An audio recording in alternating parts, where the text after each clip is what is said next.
When you actually start this book off, you say you have this kind of call to action that says that we have to fight for the soul of our nation. Yep. How do you think we're doing? You know what? Asking for a friend. Yeah. And there are lots of friends. Listen, I say this. Anything worth fighting for is a fight worth having. Anything worth fighting for is a fight worth having. And we're not going to sit back then when it's difficult and say, well, what are the odds of winning? So I will decide if I'm going to fight. No, if it's worth fighting for, we fight. We're not going to sit back and think about, oh, this might be difficult and painful. If it's worth fighting for, we fight. And let's be clear about this. This is a fight, and the fights that I talk about in the book, and I think the fights collectively that we're engaged in, are born out of optimism. Let's be clear. This is about fighting for something. And frankly, this is part of the nature of who we are as a country. And that's how I also talk about my perspective, which is we are a country that was founded on noble ideals. Now, we haven't achieved them. But part of this strength is that at our core, we have agreed and been motivated by the notion that we will fight to reach those ideals. That's certainly what my parents were doing when they were marching and shouting for justice on the streets of Berkeley and Oakland, California. The things that the people fought for so that Cleo Wade and Kamala Harris would be sitting on this stage right now. Yes, indeed. Right?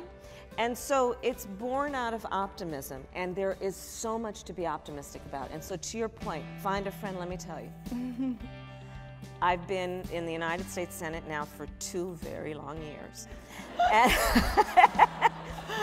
And let me tell you what I've seen. I have seen hundreds upon hundreds of dreamers walk the halls of the United States Congress. God only knows how they were able to afford, by train, by car, by bus, to travel from all over the country to our nation, to their nation's capital. I'm sure sleeping 10 deep on someone's living room floor, walking the halls of the United States Congress because they believe if they are seen and their stories are heard, it will matter. That is about fighting because there is a democracy in place, and we still know that if we fight, we won't win them all the time, but it will matter.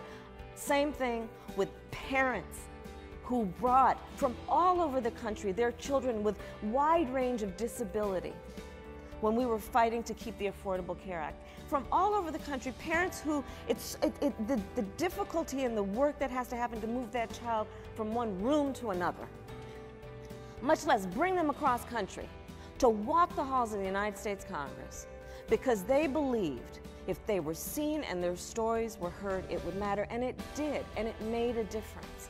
I saw around the Kavanaugh hearing all these women and men, survivors, many of whom it was the first time they ever told their story, with incredible courage, walking those halls, demanding to be heard and seen and respected. That gives me optimism. That gives me optimism because we are still fighting, and we cannot give up that fight, and we cannot be dispirited.